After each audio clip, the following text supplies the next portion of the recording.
Hello and welcome to Arsenal Above All. Arsenal still above all, despite what Man City are doing at the moment.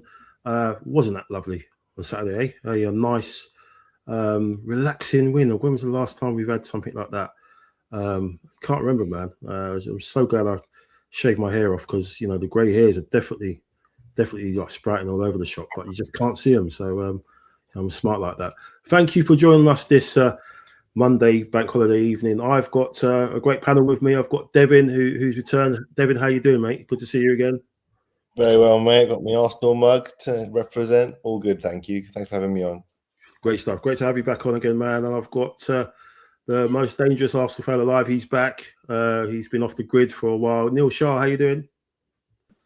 I'm great, thank you. How are you? You good? Yes, very good, man. Thanks for asking. It's been a special day. So yes. thanks for reaching out, and grateful for your time as always. Thanks for having me back as well. Really appreciate it. Pleasure, man. Always a pleasure. And I've got Steve, the main man. They call me Stepney back. It's been a while. Great to see you back, Steve. How you doing, mate? Yeah, thank you for having me back on, Mike, and thinking of you today as well. So feeling good, feeling okay. It's been good. Good stuff. Great to have you back. Great to have you gentlemen back here on the show. So let's get into it. Arsenal, after a tricky trip to Madrid with all the shenanigans that happened, obviously with UEFA trying to make the second leg interesting. It seemed like what they wanted to do. Went into a big game Saturday afternoon, and we basically put on a first half clinic. How long have we all been saying if only the attack clicked? Because the defense is doing so well, if only the defense clicked or the attack clicked as well as the defense, and we would kind of see what we saw in that first half. And I think that's why you saw that standing ovation at half time. I've not seen that in a long time. I've worked there, luckily to work there a few times, and obviously seeing games on TV.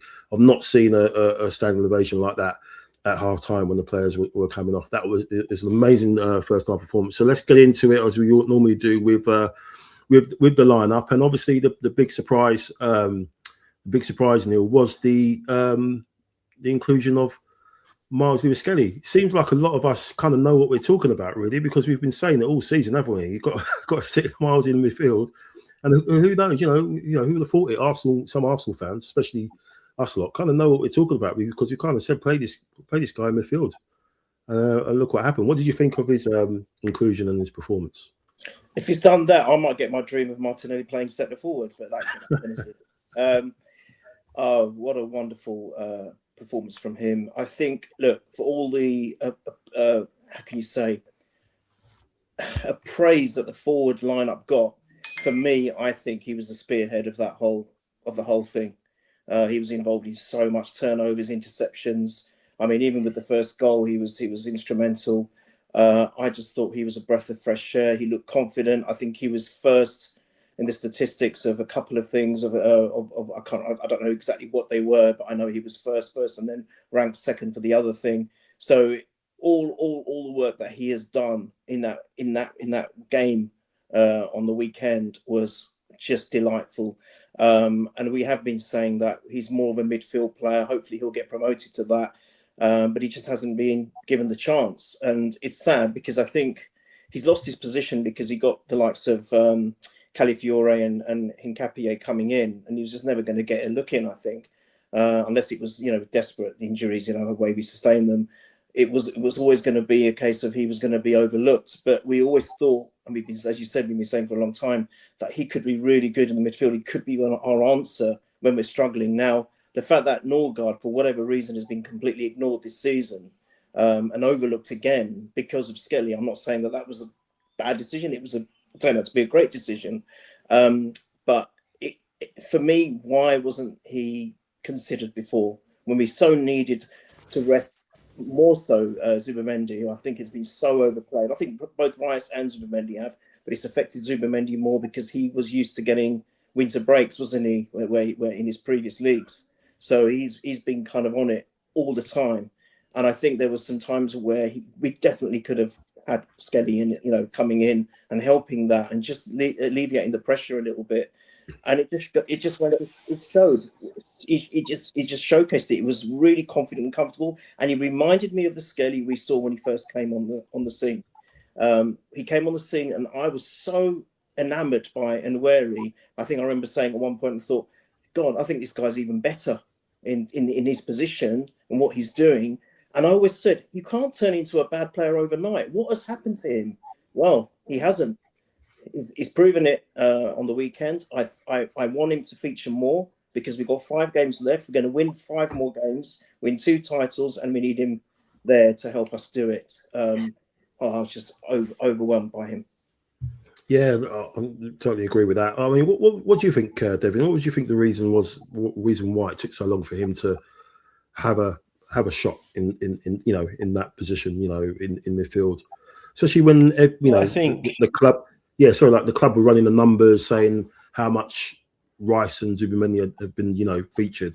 What do you think? What do you think the reason was why it kind of took so long for Arteta to trust him with that? Honestly, I can't put my finger on exactly why, but what I do know is they are playing with far more data. They're seeing these players week in, week out. They are, football is all about opinions. When you stand on the touchline, you have your opinion matters more than what people in the crowds are saying and seeing, even if you're wrong sometimes. I think perhaps, Zubimendi coming in from Real Sociedad and starting like with hitting the ground running, I think that kind of stole a march on who was going to play in midfield most of the season. We knew that Declan Rice was going to be playing. We knew that, the 10 position was probably going to be Odegaard, bar injury. And as it's proven, so it's been a bit more of a rotated position. Lewis-Skelly was never going to play where Odegaard and Eze end up playing. So that only really leaves the 6 or in Rice's position. So, and then you factor in the Norgard signing, and you do wonder when it comes to Lewis-Skelly in the midfield context, where and how does that fit? But I think what he showed yesterday after finally getting that chance is that there are certain games where in tight spaces, when you need somebody to be strong on the ball, to retain possession, to drive forward, to be brave, to ride a few challenges and take the ball forward. His instinct's always to go forward, isn't it? He's never looking to play a backward safe pass. In the games where that's a possibility versus the opposition, I think Lewis-Skelly is a real asset. Last season, it was an absolute revelation being played out of position at left back, considering our options were basically Zinchenko and Calafiori there. Zinchenko was out of favour. Calafiori's injury record has continued from last season through to this season. Yeah. So he became the mainstay in that position.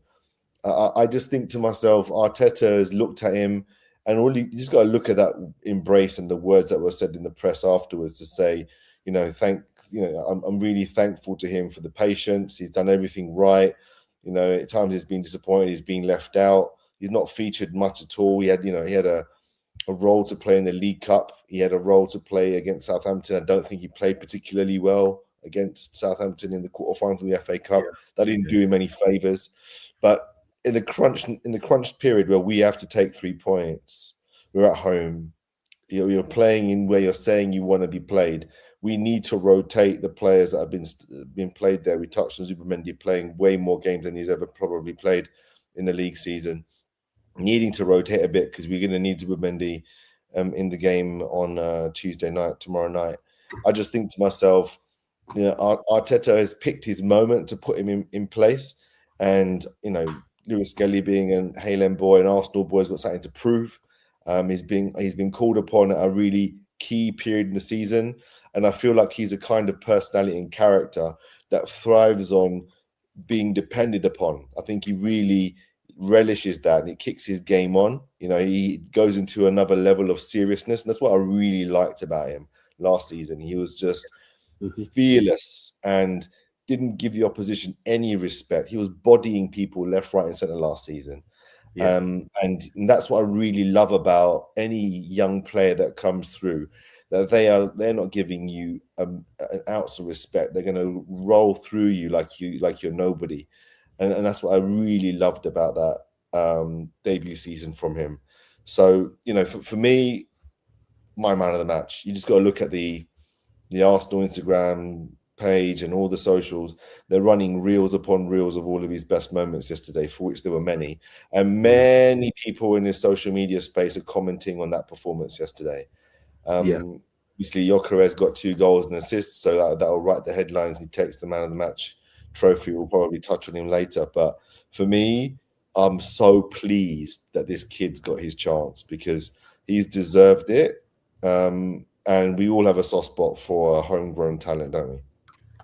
Yeah, 100%. I mean, when you mentioned Halen there, that kind of sets off a little bit of a bat signal for Steve, because obviously he's the guy that, you know, anyone that trumpets Halen, it's Steve. Steve, just before I want you to sort of wax lyrical what Myles has done and what he could provide us for the remainder of the season. This is just something from Opta, just his passes, you know, that he made, the progressive pass. You could see so many of the arrows you probably could make out that he made. He was absolutely everywhere.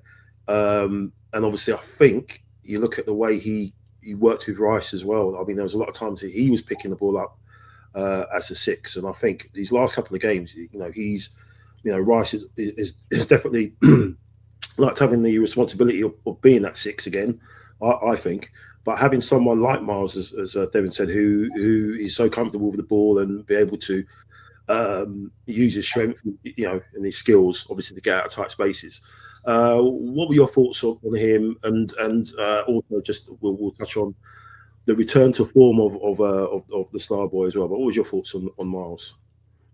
I think I messaged you before the game and just said, you know, it was a bit of a risk. You know, I was quite surprised. I thought Norgard would have started.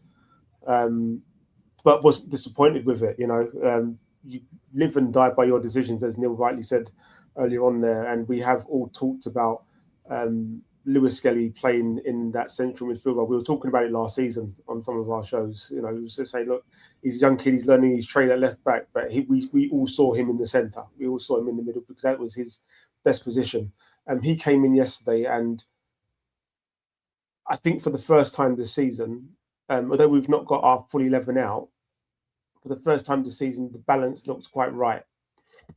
So on that left-hand side, and you know, we look at the left-back position just very briefly in Calafiori and Hencape. We've got 2 solid players there. That's unbelievable. They both offer something different, and they're both fantastic. So Lewis-Skelly was not going to get much of a play there. So we all assumed, I assumed that he'll get more of a chance in the centre. You know, thinking that didn't know how games were going to go, but you sort of go, this game's where we're a few goals up, maybe he might get a chance to come on and play in that central role. Hasn't really had those opportunities. I know lots of fans were sort of criticising him, you know, when his performances had dipped, and I was just going, he's an 18, 19-year-old kid, isn't he? We don't need to be putting that sort of pressure on him to perform week in, week out, when we've been through squads before with more senior established players not performing week in, week out. So I was always one that would always say play the Hale end and give them their chance and let them flourish. If they make a mistake, they make a mistake. They will learn from it, and they will give everything that they possibly can.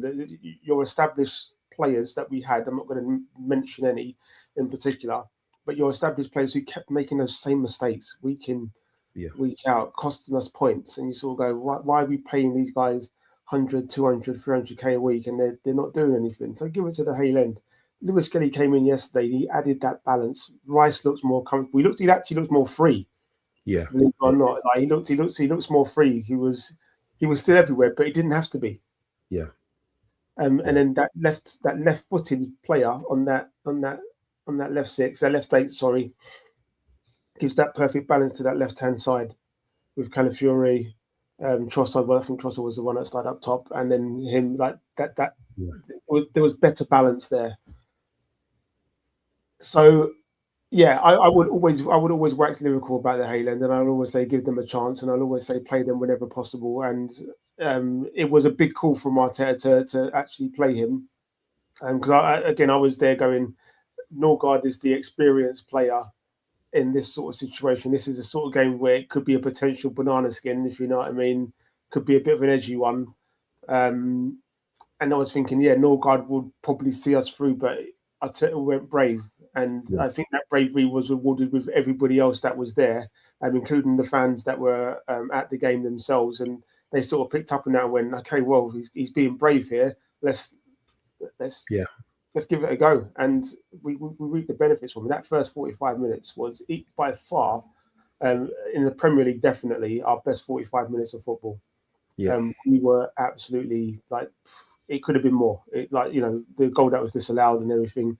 Unlucky for Calafiori, he had a few disallowed, but it could have been more. It could have been more. We were absolutely untouchable, and I'm all here for it. Absolutely, yeah, without a shadow of a doubt, best performance. Can I just add quickly, just a couple of things, just observations, nothing on the match really. I love the fact that Norgard went and embraced Myles at the end. That was a lovely touch, considering he's been completely ignored this season. And then he's just showed so much class. He's an absolute consummate professional to go and do that at the end. He was really hugging him and really congratulating. What a professional he is. His own expense, and then just congratulating the youngster like that. I love that. And the other thing I noticed was you guys must have seen the interview with Myles, and he was speaking so well. I loved his answer when they talked about pressure, and he goes, "I see pressure as a privilege because we're privileged to be in this position." What a great answer. Yeah. So he's also very mature in the way he speaks. I think, Devin, you hit the nail when you talked about, and the pressure's on him. He wants it. The expectation, he rises to it. I think I just think we've got another star in the making here if he's going to be in that position now on a more regular basis.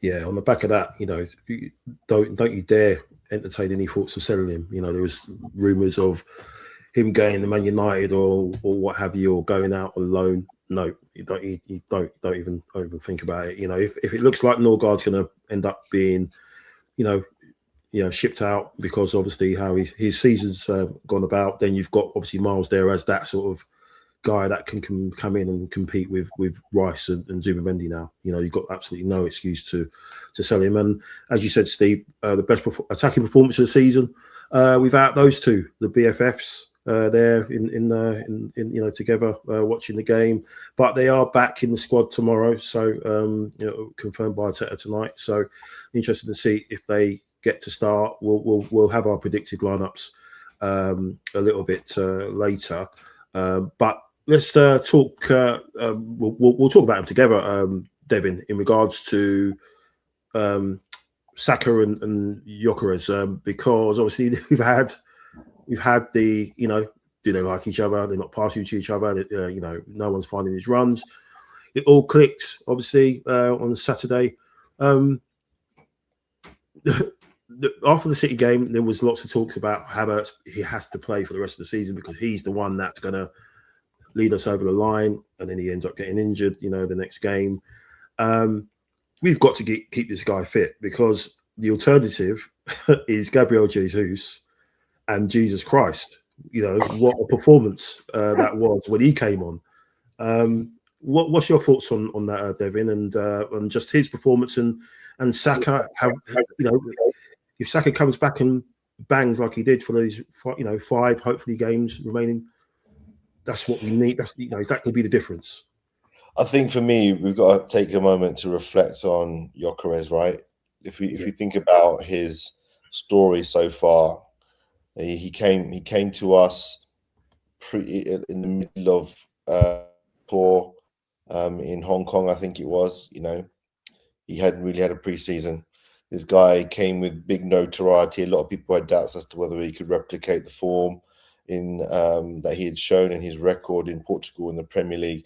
And initially, you have to say that the doubters were right. I think most of us Arsenal fans can agree that he hasn't hit the heights that we expected, but his 2026 record can't be denied. He's scored a lot of goals and assists altogether, about 24. He's got 21 goals in all competitions, and a large chunk of them have come since the turn of the year. Now, I feel like we saw the best of what he can potentially do. this guy is limited, right? I don't think he's of the technical level. I think it's plain to see that. But his strengths are areas that I don't believe we've also played to. And I think a lot of that has to do with his relationship with the players around him that need to feed him the ball. Tactically, it's been difficult to find him at times. And I think maybe, the drop-off in form from Saka and then his unavailability and the fact that in general it's a fairly low scoring league from what I feel. There hasn't been loads and loads of goals this season in many games. We're leading the league title right now. Man City are breathing down our necks, and neither have been playing like scintillating football all season. So for me, he's coming into form at just the right time, and I think him playing a key role in qualifying Sweden for the World Cup is going to kick him on as well. Yeah, he was in the press conference, and a lot of things were asked about him, and I was watching his demeanor more than listening to what he was saying. He was kind of very calm, kind of not really like getting carried away with anything, giving kind of fairly affable answers to things. You get a sense of what kind of character this guy is, and I feel like he's somebody who's really driven, and he's got like a burning desire to prove himself, but he's also realizing that he can't just do it on his own. He needs to be part of a team to make it happen. I think he's been very selfless. He could have easily got frustrated and just decided to try do it all by himself, get the ball and just start running around like a madman. But he's been really disciplined. He's been giving himself to the team as much as he possibly can. And I hope that the 2 goals and the assist for Saka is just the start of what we're going to see in terms of a strong end of the season for him. 5 games to go. He's in form. Of all the players that we've got in our squad, we talk about somebody who can score goals. We need somebody to find the back of the net. His first goal is exactly what I want from our striker. Somebody to come in and put the finishing touch to our moves. And he did that in that first goal. And the nice reverse pass into Saka, to have the vision to hold the ball up, play it in nicely into his path was great. And then to get on the end of that Trossard cross, wonderful. So for me, he starts tomorrow, 100%. There's no doubt. Havertz gives us a different dimension. He can offer us a different way of approaching. I feel like Simeone is going to present us a tactical challenge. So we have to be able to be tacticos ourselves and deploy different strategies to give Simeone something to think about. He's coming to the carpet, he's coming to our back garden, he's coming to our house, as the players say. So we got to be able to mix up and give him something to think about. And as for Starboy, I'd say this is probably his best performance since Madrid. I'd say since the game against Madrid, this is probably the best performance I've seen from him. He's had a really up and down injury ravaged season. As he's come back from injury, I don't think he's been very well. Hasn't really played very well, honestly. I think that the drips and drabs he's had here and there, I've just been to help give him sharpness and fitness. He got his 45 minutes and he looked really, really good out there. He looked like he could have probably continued to play, but I think it was smart to take him off because, if we need somebody to provide us an X factor, he's the most likely to provide it. And if there's one player in our team that deserves to provide us a win, it's this guy as well.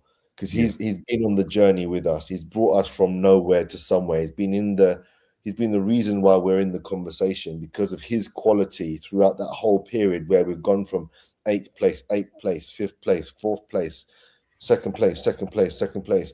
He's been a standout player in that whole journey. When everyone else has been up and down, he's been like that, getting better and better. If there's one player that I want to see lift a trophy more than anyone, it's this guy because he really does deserve it. And it's encouraging. I feel like Saturday was the perfect result, the perfect opportunity to rotate. Simeone rotated all 11 boys, all 11, right? Gives you a sense of where his head's at. They still managed to get a win, but he rotated everyone. We had to rotate some, right? The ones that we could. We couldn't put a whole different 11 out like he could. So it was a perfect opportunity to give him the minutes, to wrap him up in cotton wool, make sure that he's sharp, niggle free, because we always seem to have players with niggles, and it seems to be a reoccurring issue at the end of this, towards the tail end of the season.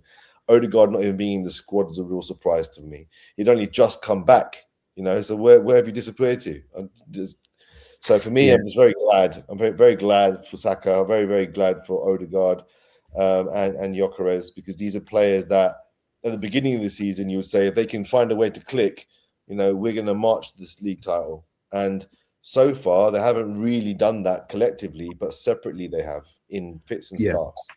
It's been a case of the defence got us to where we are, and the attack have kind of done bits and starts, in certain points. Certain individual has done some bits, but as a collective, they've not operated at the same level as the defence at all season long. So you just hope that, look, if you can just put it in for these next four, five, hopefully 5 games, then all will be forgiven. What's your thoughts on just, because Neil, we've both had spent a lot of time talking about Saka and just how things maybe off the field has sort of affected him, as well as the injuries, the contract maybe, the weight around his neck with that possibly. Do you think this is a return to him? His form. Was it? Could we have been keeping him back all this time just to make sure we were ready for this running now, or do you just think he just wants to be the man, like Devin said, to be the man to get us over the line? Obviously with the captain's armband on, depending on how Odegaard is going to decide whether he's fit or not. In the dream world, I like to think it's a masterstroke. He's been deliberately playing the way he has, and then just at the last minute when we need us to peak, he's saying, right, now you're going to see the real me, and bang, and just shock Pep, thinking that Pep's going to get away with the treble, and he ain't. Because the Premiership is definitely ours, and the Champions League probably is ours as well. So see you later, mate. But no, I think there could potentially be a combination of factors. We are not privy to what is going on inside players' heads and basically their lives in general. We don't know. We can only presume. We can only guess.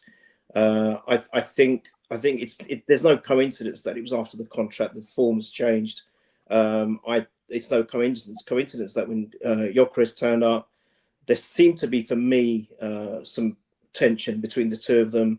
It was very notable in that time when Gyokeres was quite upset that he wasn't given the ball by Saka, and then when that one he scored himself, he didn't even allow Saka to celebrate with him. So there was something not right in the air. The injury, I don't like using. I know we are cursed with injuries. I think abnormally so. I think we've got to be one of the most unlucky teams in so many years where we just suffer key injury after key injury. But I don't always like to use that and its excuse. If you're not fully fit, you shouldn't really be on the bench. We're Arsenal Football Club. We have to have the elite on there at any one time, and we have got the depth in the squad now to be able to do that. I don't think I would like to say it's an injury. I do understand that certain injuries do take a long time to recover from, and maybe now we're going to see the best of him. I like to say that we are going to see the Fulham Saka now for the rest of the season. I don't think we have any choice but to see the Fulham Saka for the rest of the season, because what he showed is what basically is the jigsaw for this attack to work.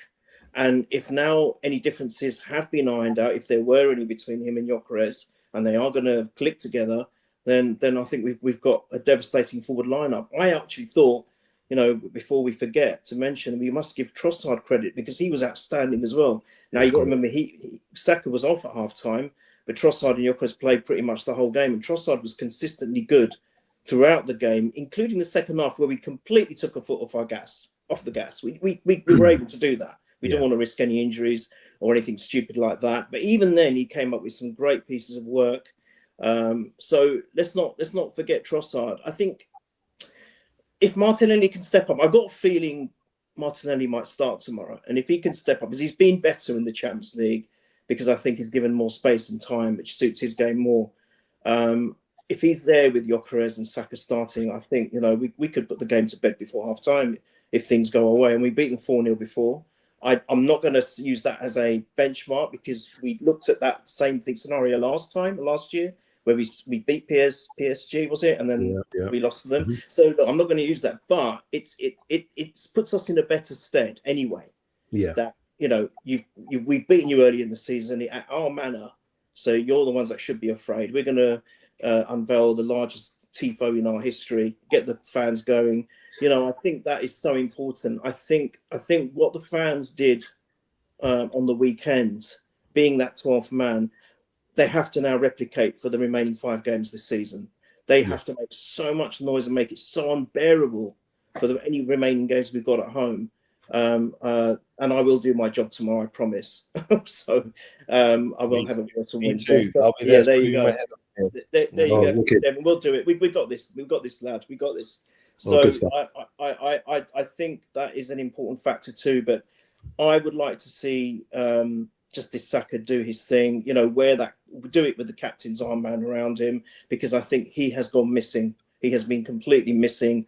As I said, we don't know exactly what it is. When we shouldn't be presumptuous to assume it is this or it is that. It could be a combination of things. He's got to put that behind him, and he's got to say, right, I carried you for 4 or 5 seasons. I'm back, and I'm going to carry you now for 4 or 5 games. So this is what we want to see. I think he can do it, and I think he will.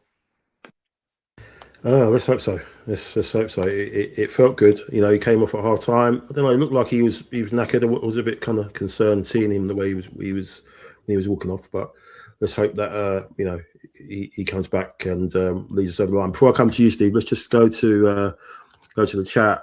Thanks for everyone that's in there.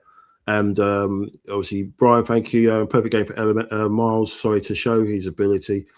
All the things you wanted your midfield to do: break up play, play single passes, and play on the front foot and forward. Yeah, absolutely.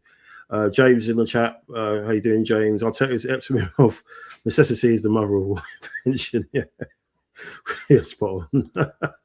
Spot on.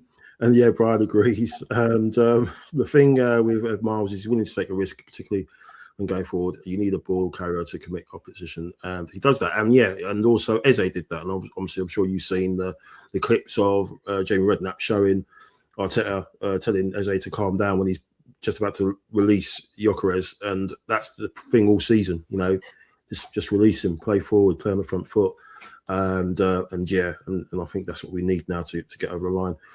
Brian said all about the service for Gyokeres was involved in all 3 goals. His goals came from good delivery in and around the penalty box, and the assist was running down the channel. Yeah, and I said, and James would definitely say numbers.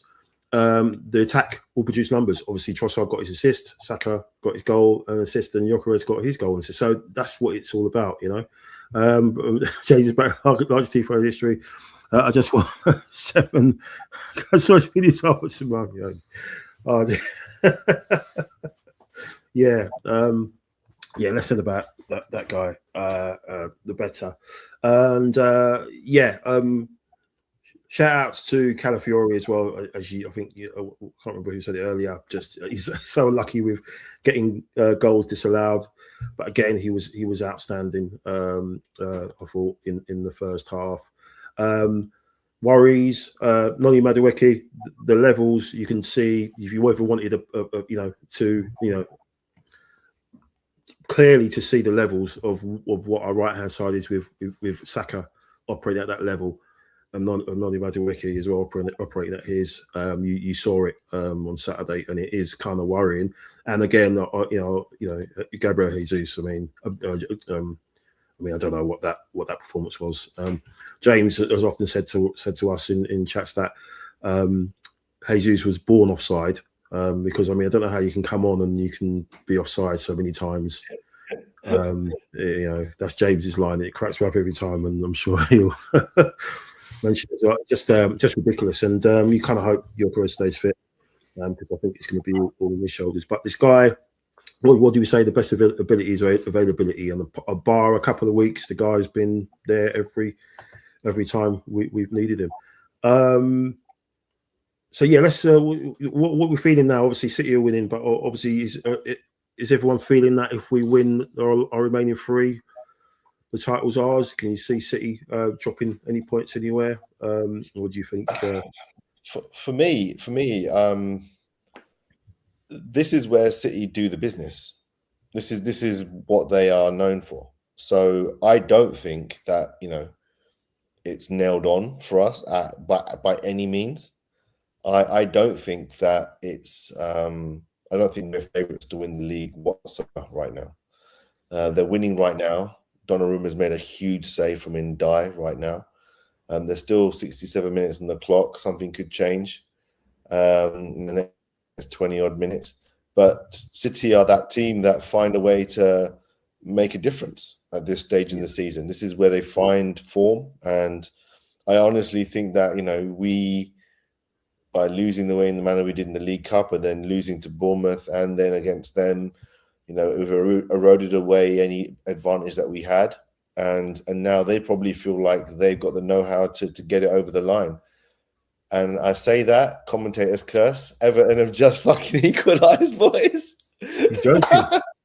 I'm not joking. They've just equalised. I'm gonna do Arteta and Arteta. I'm gonna do that. Yeah, like Steve's doing. I think it might be offside. Oh, offside. Probably. I think it might be offside. Who's the ref? Michael Oliver. So I'm sure they're going to find something wrong with it and disallow it. It was a back pass. I don't know. I don't know what's happening here. Yeah. Give us a live commentary, Steve. I was going to come to you. What were you thinking? What are you thinking after that bomber from Devin? I don't know. I had to pick up from that. I'm going to quickly just go back to a couple of quick. It has been given. 1-1. Yeah. Come on. Oh my God. I'm going to just pick up on a couple of players first. Okay. Noni Madueke is chaos. Okay. Yeah.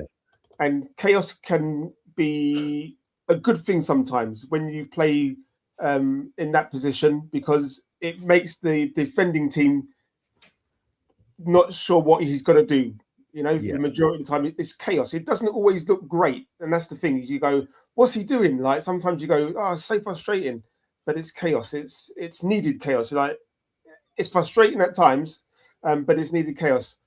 With Saka, and even I know people have said that he's not had his greatest season, but by his standards and whatever, and blah blah blah, it's pure aura. That guy said from when that documentary came out, and it was, I want to be that guy. I'm going to be that guy. He has been that guy. Yeah. With every player, every professional athlete, there are certain times when your form dips, and it's got nothing to do with anything. It's just you can't maintain it. Yeah. And the reason why the top coaches manage those sort of players better, and it comes with experience. Like you look at Sir Alex, when you look at his Man United squad, and you go, oh, Rooney's just not looking so good, and then all of a sudden he's out of the squad for a few weeks, and then he's back on the bench, and then he's coming on, and then it's realizing when somebody needs a break, somebody needs to take a time out and recoup. Saka has needed that. We've all said it, Mike, on this show, we've all said it. Yeah, we're 5-0 up. Why didn't he take Saka off? Why is he playing the full 90 minutes for? It's just going, we don't need to. Now we've got the chaos on that side, and like I said, Noni will frustrate me as much as he will excite me. But we've got it with the partnership with Gyokeres. I think a lot of that is not having a good pre-season with him, and then going, I've played without a striker for how long? Okay, I've played with Havertz, I've played with Jesus. They're not your out and out strikers. So you're not used to those balls. You're not used to putting in those sort of balls for those sort of players. Yeah. And Gyokeres' frustration at the beginning of the season is, guys, put it there. Whereas they're going, but we don't usually do that, because when we've got those other guys there, we usually do this, and that's how they score. And it's, like I said, it's a learning thing that takes time, and it's unfortunate that all the players have had injuries at certain times because they've not been able to. It's going back. Come on! They've not been able to. What is it? 2? Yeah. On the ball. Oh, Everton. Invite. Oh, yes. Right. Come on. Is it 2-1? Sorry. Okay. Everton is winning. Hang on. Are you watching two different games, or what's going on? 2-1, man. Okay, I'm going with what Neil said. Just wrap it up. That sort of, without having so many injuries, that sort of partnership for players, you can't build that up when everybody's in and out. You need that settled and consistency. As you said, consistency is the best availability. I'm gonna do my very best. Sorry, Steve. I'm so sorry. No, it's all right. I'm gonna do my camera. There was a goal. What's that? I don't know, Mike. What's that? Oh dear. I'm going to try and concentrate for the rest of this really like and subscribe to this because this bit is going to go round and around. So people like and subscribe. This is the bit that's going to Mr. Hart on Match of the Day was dissing Rooney for saying they're going to drop points, dissing him with his stupid face. Yeah. Joe Hart. Hart. They're going to win everything. Yeah. Well, someone needs to, if they lose. Let's see, Mr. Hart. Yeah, if they lose, I need to check on Joe Hart after this because again, if you saw the way that guy was, his lip was trembling and everything when he was talking to Rooney on when Rooney basically said, he thinks Arsenal will win the league, and Joe Hart literally just got all in his feelings, man. He was so like, when someone talks without taking a breath, and he was just, and this, he just was like so sort of emotionally fragile at that moment, just because Rooney said he thinks Arsenal are going to win the league. It was amazing to see. Brian, but Mike, that's the narrative, isn't it? That's like how people talk about things and they manifest it. Okay, so everybody goes, "Oh, City at this end of the season just always do it." So it feeds into like the pundits say it, fans say it. The players amongst themselves will say it. Yeah, this is our bit of the season, and then the teams that they're facing will go, "Yeah, this is City's bit of the season. This is where they just turn it on. So we just got to try not to get beat because this is City going through." But then at the same time, I think every person has pretty much said at some point this season as well. Yeah, this isn't that same City side, is it? No, they're going to drop points, and we all thought that they were going to drop more points than they have done up to this point. But at the moment they're losing, so they could drop more points, and then we're looking a bit more comfortable. But we've all said it's not the City side of before. So we're, at the end of the day, look, let's move forward to. I said we can't really concentrate on them because it's about us, isn't it? Like it's Arsenal above all. So yeah. We're looking forward to tomorrow. Yeah. And if we're looking forward to it, I'm going to say that we will see Zubimendi back in. Gyokeres will definitely start for me. I think he has to. Saka's, like I said, just pure aura. If I was to say he was anybody, he would be like a Goku, just like going Super Saiyan without actually having to ultra instinct. It's ultra instinct. He's not actually having to do much. It just looks like in slow motion. You're just like, oh, that's what Saka does. That's literally what he does. It's just pure aura. And defenders don't know what to do with it. And he just does his bits, and I've always loved that guy. So our star boy, put some respect in his name for all those. Saka is inevitable, like Iron Robin on the left. Yeah, you can't stop it. You always knew what he was going to do. You always knew on his left foot he's going to cut in. He's going to cut in. Everyone knew it. It's on the right hand side. He's going to cut in, and no one could stop it happening. No. Saka is best. He's been doing it. Even Saka's goal, right? Even Saka's goal is such a clever finish. Like, do you know what I mean? It was such a smart finish because usually, like you got to remember, he's not actually on form at this point. Like before this game, he's not on form or anything, and we've gone. Oh, he's missed some chances. He's maybe taken a chance where he should have squared it or something. And it's a smart, confident finish. It's low into the goalkeeper's near side. He couldn't really go across the goalkeeper, and it's just smart. For me, it shows his intelligence of just how good he actually is. And he's absolutely beautiful. Yeah, great stuff, man. Thank you, Steve. Just going to go into the chat. Yeah, I was James. When Jesus was born, the midwife had to check file. He was absolutely outrageous. Brian said, I think Nolly at times plays like his life depends on it and needs to manage games. Yeah, sometimes he always plays like he plays on vibes as well. It's almost like he's just winging it and just sees what comes off. And the parallel, the difference between him and Saka is kind of scary. You can just see the levels in the decision making. Really, it's a decision making. The Saka, he makes the right decision literally every time he gets the ball. Whereas Madueke, he crosses when he should either pass or shoot, and he passes or shoots when he should cross. Or I've never seen a player make the wrong decision or as many times on the pitch as him, which is just insane for I professionals. I do It's like chaos. the fact that he's using his right foot a bit more. Like he Yeah. had that hanging back post cross for Nkapie against Atletico, and I thought that was a really nice move to see him actually just take the ball on the outside and use his right foot rather than always becoming predictable on his left. And he did the similar kind of cross in the second half against Fulham as well. So I feel like, I feel like he's learning as well. But again, this is a player who, end product's always been the question mark with this guy. And for a player who's supposedly lacking end product, he's actually produced quite a lot of key moments for us this season. So despite the fact that he's maybe not as consistent as we want with his end product, he's still managed to provide us quite a lot of key moments when he's had to. He scored some big goals in the Champions League. He scored from a corner, and his delivery from corners has been very, very good on that right-hand side when we typically rely upon Saka to deliver the ball. So I feel like, yeah, you're right. Again, another player who's got his limitations has definitely improved, no doubt about it.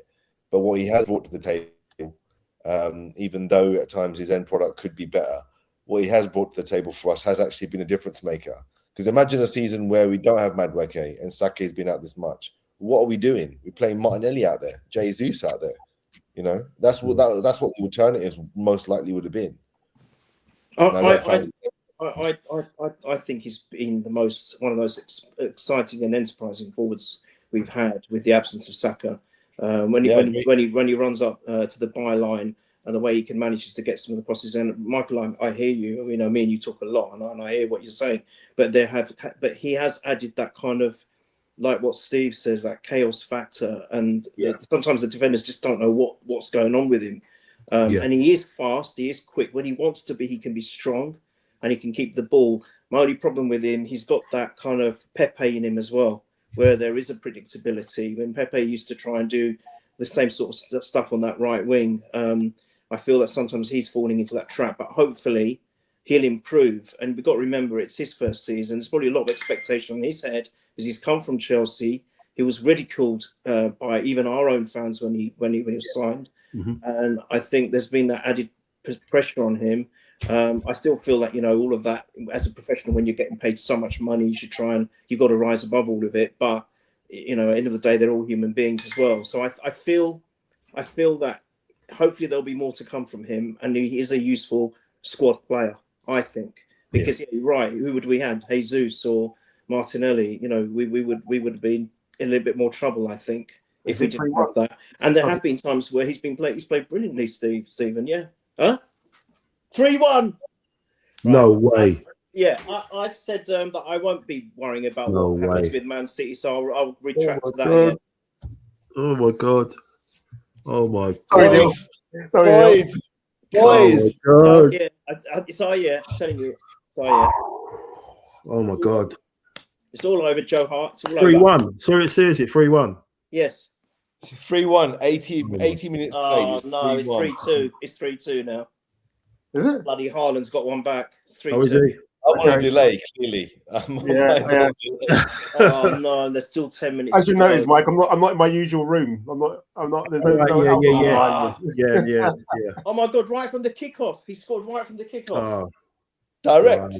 No, but he just got put through. Okay. Yeah, just used his strength. And let's see what happens. But they're still ahead. Let's see what happens. But let's quickly finish on the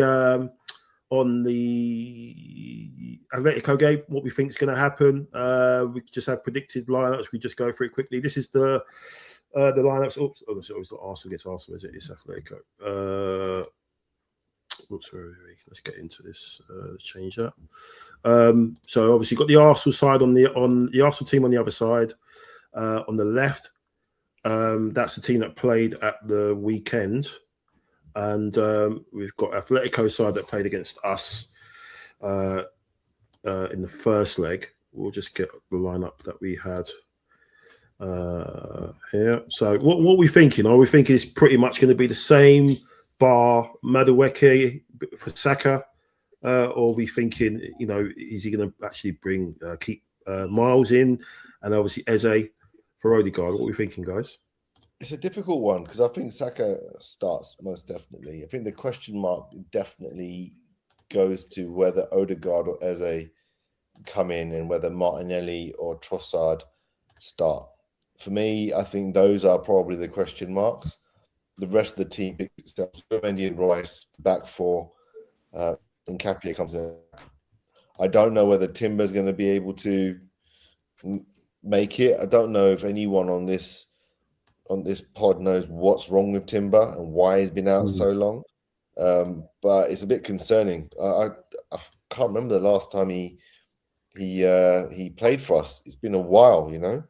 So I'm just wondering if Timber's somehow going to make a magical appearance. That'd be amazing. If not, White starts. But for me, the question marks remain around Martinelli or Trossard on the left, Eze or Odegaard in the right 8 position. Everyone else picks itself for me, honestly. So this, or you going with this? Would you, or would it be Zubimendi? You think it will be? I've always had a soft spot for Martinelli. So, and especially with his record in the Champions League, pace. I'd personally go with Martinelli just for the fact that it's fully rested. You want to really sort of raring to go. Martinelli out there bringing bags of energy, and as long as he hasn't got an injury, I reckon that's probably what we'll get. But would that be Ben White? Sorry, would that be Ben White as right back as well, or would you put Mosquera? Yeah, I don't know if anyone knows about what's going on with Trossard, what kind of injury it is, but yeah, I'll go with Ben White just because there's no information on Timber that's been given out at all, other than the fact that he's just not available for whatever reason. What are you thinking, Steve? Yeah, Martinelli, Gyokeres, and Saka. I think Martinelli and Saka. There are boys in it, so they will start. One has pace and one has smarts, if you know what I mean. Yeah, that's what I'm thinking there. It's going to surprise people, but I think Odegaard has to start. I think I think what he does, and I get it, but what he does is, if Zubimendi starts with Rice, Odegaard picks the ball up off the back four, and he brings it forward. Eze doesn't do that. Eze's more dangerous in that more attacking third, if you know what I mean. Odegaard, just for me, it's been glaringly obvious in recent weeks when he hasn't been there, and you've gone, yeah, why? Who's picking up the ball? Why isn't nobody like? Why are we always like? And people trying to blame Zubimendi and blah blah blah. Because when Odegaard is there, that's what Odegaard does. He picks up the ball from the back line and then he carries it forward and he plays those passes. He doesn't. Unfortunately, I think a midfield. I think we'll see. We might not see it this season, but a midfield of Odegaard, Skelly, and Rice will be an absolutely phenomenal midfield three because the balance is there. But for this game, I think Odegaard will start. He's our captain, and he will start. I just think with Odegaard, especially in the second half in Madrid, he was just getting the ball too deep again. And I think when Eze came on, he was getting the ball a lot more higher up, and it caused him a lot of problems. He was a great 20 minutes when he come on.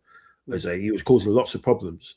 And I just think that's and Odegaard got taken off really quickly because I think if you've got Zubimendi there and Rice, you don't really need him to be there to go be that deep. And Arteta's mentioned it in his press conference. He says he goes very deep to get the ball. He doesn't necessarily want him to be there to get that. I can understand if you're under some sort of pressure, but if you're dominating, you should kind of be a bit further up to try and force the issue a little bit. But no, I could see him playing the same lineup as he did in Madrid, bar obviously Martinelli. Bar the Saka coming in for Madueke and pretty much going the same. What do you think? What do you think, Neil? Do you think? Just briefly, I know White's had a couple of stinkers in the past couple of games. Like there was even in the last game, I was like, no, what's my guy doing? But he's still Ben White. Like, do you know what I mean? I mean that in the sense that he starts above Mosquera, if you know what I mean. I love Mosquera, and he's going to be fantastic for us, and he has been fantastic for us. Again, it's these moments where you're going, okay, for 60 to 70 minutes, you want Ben White in there. And then for those last 20 minutes, you're going to want Mosquera in there because he's going to bring that pace and that strength. Yeah. When they're pushing on and Ben White might be fading a little bit, you've got. I think that's where it works out. Yeah, what do you think, Neil? You obviously, I know you would love to see Martinelli at centre forward. Maybe not at the moment with Gyokeres doing what he's doing, but would you go with that as well with the same lineup, or would you want to put Eze in there to kind of force the issue a little bit? You know, he got the graphic again. Sorry. Yeah, sure. Let me bring that up. Okay, thanks. I would rather see. I think Martinelli will play because I think otherwise Trossard would have come off earlier. I think he stayed to pretty much the whole game. So I think Martinelli's definitely going to be there. I think it's the right decision. As I said earlier, I think he's fared better in the Champions League. So that's the good decision. Gyokeres speaks for itself. Saka speaks for itself. Odegaard, Eze. I think if White is going to play, as Stephen has just said, I think it might be better with Odegaard because if they can rekindle that triangle, Odegaard, Saka and White can do that kind of stuff down that wing, that could be useful. But I do also have a big kind of want and desire for Eze to play as well because I think he's useful too. So it's a coin toss for me between Odegaard and Eze. But if Odegaard is playing, I think I'd like to see White rather than Mosquera initially anyway. Other than that, I don't really see anything else that needs to change. Calafiori didn't do badly at all on the weekend, but I think it will be Hincapié because I think he's more assured as a defender for me. And when he's been playing at that position, he's been so assured and so good. So I think for the sake of it being a semi-final in one of the biggest club football tournaments in the world, I think we got to stick with Hincapié. I've just seen what James has written there. Yeah. He's going for Eze. He is going for Eze actually. So I think Eze if it's Mosquera, I think Odegaard if it's White, simply because of what they've done in the past and how they've linked up the trio. I'm not saying they'll replicate it, but I'm saying there is that familiarity there. So that's what I think. Yeah, I think whatever we do, I think we should have enough for them, especially if we go at them with the same attitude and same energy. I think yourself and Neil and Devin are going to be there and bringing the noise. It could be a massive, obviously, Tifo, as you mentioned as well before. It's could be an historic week, especially with what's happening. From an Atletico standpoint, there was a lot of talk about this Sorloth guy that was in the squad but didn't really feature, and that he's going to be key. Do you guys know much about him? Is he a forward? What is he? Forward. Sorloth? Yeah, the Sorloth. He used to play for Palace, and he didn't really do that well there. He's a bit of a old-fashioned centre forward, like target man, a bit like Gyokeres almost. Okay. And plays well with Alvarez off of him, so it's like a big man, little big man sort of thing. Yeah.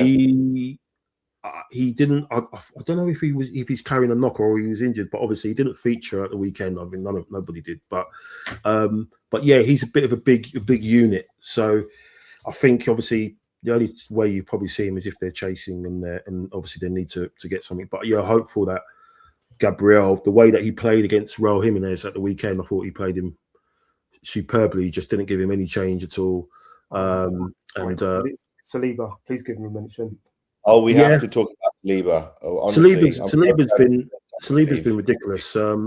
He's been so high. He literally has been, even with the results that we've had, the last 6 weeks, he's been like literally 7 out of 10 at least for those games. He's been at a level. Whereas you've seen Gabriel fluster, kicking the ball out of play, throw-ins, necessary throw-ins and necessary turnovers. You've not had that from Saliba. He's just been, the guy deserves to. I just want us to win something major because I just want to see his guys' celebrations because We're winning 2 majors. Don't worry about it. Yeah, I just want to see the guy celebrate. On the parade on the bus. I think they're going to need to strap him to the top deck because he's going to be doing some abseiling madness. Bus surfing thing. Hanging off and trying to high five everyone he can see. The guy is an amazing. He's operating at such a level, and this is what we want. The big guys have to come in and get us over the line. Hopefully Saka will follow his lead. Declan Rice has been doing that. He's picked up the last couple of games as well, playing in the 6. I think we said it in a show a couple of just play. I'm sure he'll be happy not having to run around as much as he has, but been as a left 8. He'll just happily play there alongside Gabriel and Saliba, and he's having he looks like a different player. See, the thing is, Mike, just very briefly, because Rice isn't a left footer, he's playing that left 8 with a right foot. Yeah. If it was just do that, but on the right hand side, then it's a bit different. If you know what I mean, we might see a better Rice on that. Like if it was a right 8 instead of a left 8, if you know what I mean. Yeah. But that's why when it came to the weekend with Lewis-Skelly playing on that side, Rice went back into the 6, and it just, like I said, the balance was right. Yeah. That the actual balance was right, and I think, like I said, we might not get the chance to see it again this season, but I think next season we'll see a lot in pre-season, especially as people like Zubimendi and that will go to the World Cup, and Lewis-Skelly will get an opportunity to stake a claim, and if he's playing well, and I believe he will. We don't have to rush Zubimendi back from the World Cup. We don't have to rush Rice back from the World Cup because we've got players like that can be there, and we know that we're comfortable. So, like I said, I think with Rice on that left 8, I think it's just a balance thing. That's why I don't think it's that great for him, if you know what I mean. If he was a right 8, then it works, but then you need that left 6. So yeah, we'll see. I was gonna round the show up. I just wanted to check how much time has Michael Oliver allowed. He's given them 20 6 minutes, but it feels like it's been going on forever. And he's been given 20 minutes. How long's left? Wait, they've got corner. Wait. Oh, Domarami's gone up. Oh my God. Oh. How long's left? We got it clear. Well, the 6 minutes is up, but they're going to allow another. We've got to stay on now until we. Yeah, let's stay on. Let's stay on. Right, let's stay on. This could be historic. This could be the night when it. They're going to keep them going until they score. You just watch. This is bollocks. They're on the attack again. They're not going to score, guys. They're on the attack again, and it's another corner. Yeah. Jeez. Right, again, like, share, subscribe. Click this bit again, Mike. I'm doing it. They're not going to score. Ever going to win 3-2. I'm going to get my mate Darren. I'm going to go down to Birmingham and buy him a drink. Oh, the big man's going up again for the corner. We're going to just be very, very happy that we've got away with. They've recycled the ball. Oh, no. My God. He scored. Yeah. Doku scored. Are you joking? It's what? 3-3? Yeah, 3-3. And he's doing that. Yeah, but it's 3-3. It's 3-3. It's in our hands. Okay. That's... Oh, look at the Man City fans going mad as if they've won the title. They call us. That's still good. That's still good. We just needed them to drop points in one of the games. It's in our hands. Yeah, that's. If they blow now, that's it. I was saying there's no way they're going to Everton are going to win tonight, but a point is a brilliant result for us because it's still good. It's still good in the context of the fact that they've still got a game in hand. It's a great goal, to be fair. It's a great goal. That's the thing. It's right now. It's in our hands. We win our 3 games, and we're definitely champions. Yeah, 100%.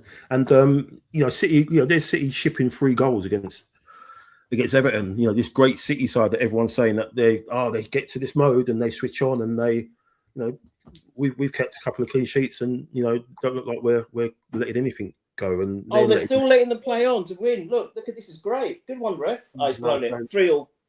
Okay. Yeah, we take that. Yeah, we'll take it. We'll take it. Well done, Everton. Start of the evening, you would have said absolutely. Everton, well played, man. Everton, well played. I'm off to the confectionery store to get my toffees and have a good shoot. No, thank you so much, guys, for a brilliant chat. We'll be sorry back. About the excitement, Michael. I really am sorry about that. Yeah, no worries. No, it's been great. Great stuff. Great commentary. I kind of thought, if it did turn, we might be live when it's going on. So it was a great little bit of history we've seen there. It could be the night. This could be the night, Jen. Come on. This could be the turning point. This could be it. Come on, guys. You watch everyone dress it up. Oh, great fighting spirit that they've come back and whatever and this and that. But no, actually, no, it's out of your hands now. And, don't forget, they were winning that game. Like before they start saying, like however they try and spin it, they were winning that game. They then went 3-1 behind. Yeah. And then they were lucky to come back with 3-2.